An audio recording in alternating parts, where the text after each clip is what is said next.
Hello and welcome. Today I'm going to be doing something a little bit different as usual. I'm going to be doing a build, so you'll be able to see the time lapse as soon as I'm finished with this part of the video. But I'm thinking I'm going to do a giant mushroom. So I don't know, we'll have to see how that goes. But without further ado, let's get into the build.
As you can clearly see, I'm done with the mushroom. It's not too bad, honestly. It's rather large, a bit larger than I'd originally intended, but it looks okay. It's a bit weird looking, not gonna lie. Plus the middle bit's rather thick and it's a bit plain, a bit bulky. It's not the most creative. Like if I was any more creative, I would have done a curved stem or something, and I would have made a bit less of an even head or whatever it's called, but I'm not really the most creative. Plus, I was going more for size than features, which might seem like a mistake, but I'm always far more impressed by a giant build, if done alright, than a small build that has too much detail in it. Detail isn't necessarily always the best thing to do, especially when you're sacrificing size for a detail. But I mean, obviously, if you want to make a really good build, you should take a good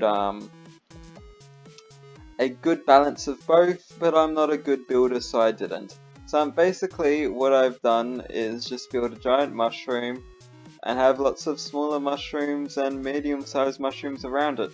Now, aesthetically, it's not the best, but here's the thing. This would be great for a base, because it's really big, so it's got plenty of room for everything, and it's completely hollow. So that would be a really good place for base. This in here, as you can clearly see, has plenty of room for a staircase, as well as several rooms and things going all the way up to here. And then, of course, you've got the huge cap, which is even more room for lots of stuff. So, honestly, this would be a really good survival base you could make, something similar to it. And of course, the materials aren't too rare. For example, this is just red and white concrete up here, which you would normally get in huge quantities anyway for any base you want to build.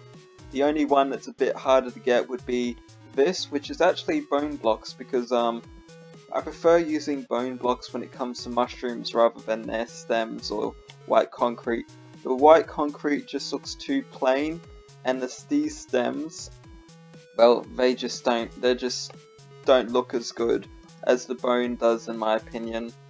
I feel like the bone works better, the bone blocks. But that's about it for this build. Hopefully you enjoyed the time-lapse. Hopefully you enjoyed this video. I don't know, you might have, you may not have. I'm not sure if this is any bit interesting at all, but hopefully you had fun. If you did like the video, please leave a like and leave a comment saying you enjoyed it. If you didn't, then leave a dislike and a comment saying you didn't enjoy it. And if you really enjoyed it, you can even subscribe, or if you really hated it and you're already subscribed, you can unsubscribe, I guess. It's your choice, please don't, but you can if you want. And thank you for watching, and bye!